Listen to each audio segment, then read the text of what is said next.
Carta de Paulo aos Romanos. Confira o primeiro vídeo, onde exploramos quem Paulo era e por que ele escreveu essa carta e onde traçamos as ideias centrais dos capítulos 1 a 4. Que toda a humanidade está desesperadamente presa no pecado e precisa ser resgatada. Que esse resgate não vai acontecer através de pessoas que tentam obedecer às leis da Torá. Em vez disso, o caráter justo de Deus o levou a resgatar o mundo através da morte e ressurreição de Jesus, para que ele pudesse criar uma nova família multiétnica da fé através de Abraão como seu povo. Agora, nos 3 movimentos restantes da carta aos Romanos, Paulo vai desenvolver ainda mais essas ideias. Então, lembre-se da exploração de Paulo da justificação pela fé, que quando as pessoas confiam na morte e ressurreição de Jesus, elas recebem um novo status. O seu relacionamento está certo com Deus. Elas são colocadas em uma nova família, o povo da aliança de Abraão, e recebem um novo futuro, a esperança de uma vida transformada.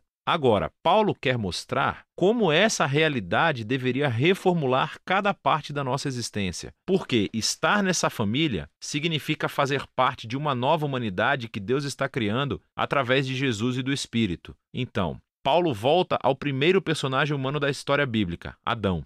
O seu nome significa humanidade, e Adão, como toda a humanidade depois dele, escolheu o pecado e o egoísmo. E assim, todos nós enfrentamos o julgamento de Deus porque nos tornamos escravos da influência do pecado, resultando em morte.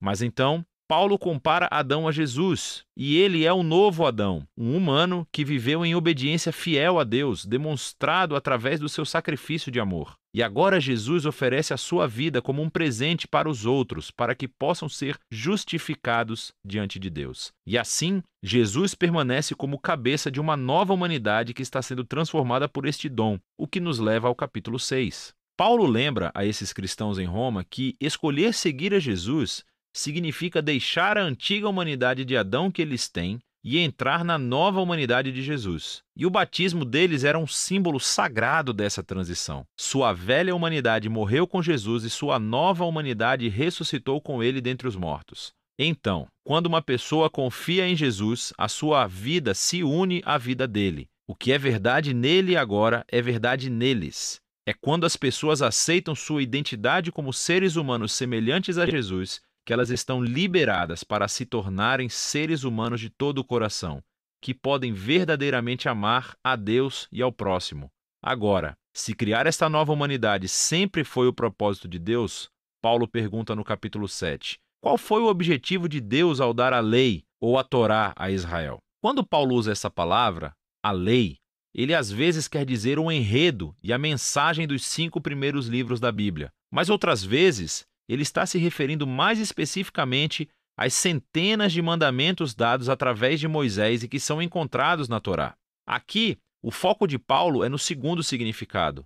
Qual foi o propósito de todos esses mandamentos? Paulo diz que os mandamentos da Torá eram bons. Eles mostravam a vontade de Deus para como Israel deveria viver. Mas se você ler o enredo da Torá, Israel quebrou todos esses mandamentos. Quanto mais leis Israel recebia, mais eles repetiam o pecado de Adão e se rebelavam. Assim, mesmo quando Deus deu ao seu povo regras morais específicas para obedecer, isso não resolveu o problema do coração humano pecaminoso. E, paradoxalmente, essas regras tornaram Israel ainda mais culpado. Mas, segundo Paulo, o objetivo é esse paradoxo. O objetivo de Deus era deixar claro que foi o mal que roubou o coração humano, que a Torá, por mais boa que seja, não poderia fazer nada sobre isso. Mas Paulo diz, no capítulo 8, que a solução chegou em Jesus e no Espírito, e eis como. Os mandamentos da Torá agiam como uma lupa. Ela focalizava o problema da condição humana em um só lugar,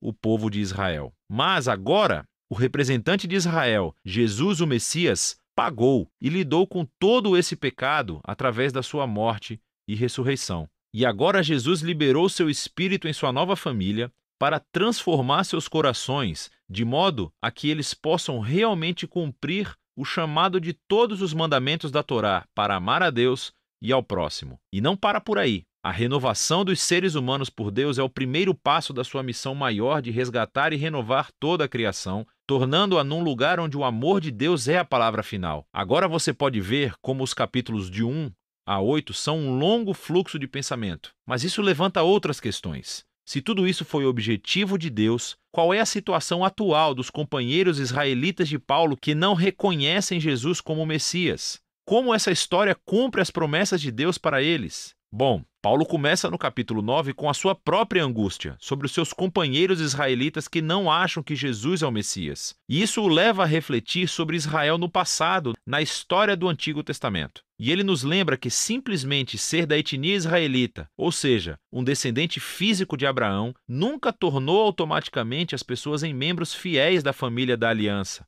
Paulo nos mostra como Deus sempre selecionou um subconjunto da família de Abraão para seguir a linha da promessa. E o seu objetivo é que agora essa linha da promessa seja realizada por aqueles que seguem a Jesus. Ele lembra que por muito tempo as pessoas dentro e fora da família de Abraão rejeitaram a vontade de Deus. Ele nos lembra da história de Israel e do bezerro dourado e da rebelião do faraó. Ele nos mostra como Deus foi capaz de orquestrar eventos para que a rejeição das pessoas a ele realmente cumprisse seus propósitos redentores.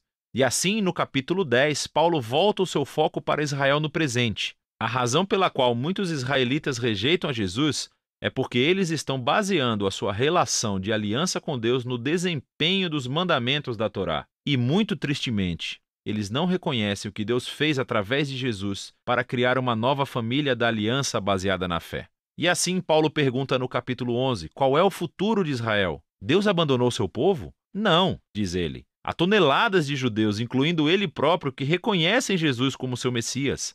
Mas há muitos que não o reconhecem. Mas Deus tem sido capaz de usar a sua rejeição para os seus próprios propósitos. Isso fez com que o evangelho se espalhasse cada vez mais rápido no mundo gentil, tornando a família de Abraão ainda maior e mais multiétnica.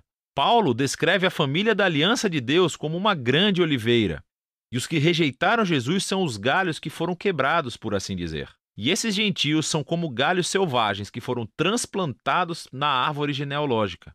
No entanto, diz Paulo, um dia Jesus será reconhecido pelo seu próprio povo. E ele não oferece detalhes como isso irá acontecer. Paulo simplesmente confia no caráter de Deus e promete que ele não desistirá do seu povo da aliança.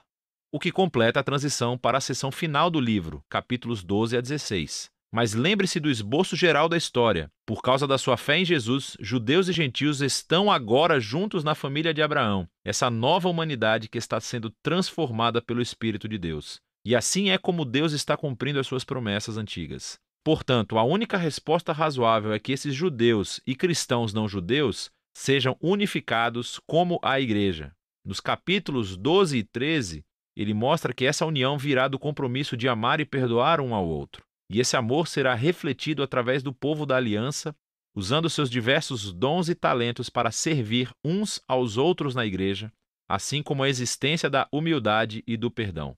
Quando esses grupos étnicos e culturas diferentes se unem em Jesus, é inevitável haver conflito que só pode ser superado através do trabalho árduo de perdão e reconciliação. É assim que eles mostram a maior das virtudes cristãs, o amor, que cumpre os maiores mandamentos da Torá de amar a Deus e amar ao próximo como a si mesmo. Nos capítulos 14 e 15, ele se concentra especificamente nas questões que estão criando divisões étnicas na Igreja Romana. Estas são disputas sobre as leis alimentares judaicas e o sábado. E Paulo diz que essas práticas não definem quem está dentro ou fora da família de Jesus. E se as pessoas diferem sobre essas questões culturalmente importantes, mas não essenciais, elas precisam aprender a respeitar as diferenças umas das outras. E é assim que o amor vai curar e unificar a família de Jesus. Paulo encerra a carta elogiando primeiramente Febe, que é uma das principais líderes da igreja de Cencreia. Ela teve a honra de carregar e talvez até mesmo de ler essa carta em voz alta pela primeira vez às igrejas romanas. Paulo então conclui cumprimentando todas as pessoas que ele não vê há muito tempo. E esse é o fim.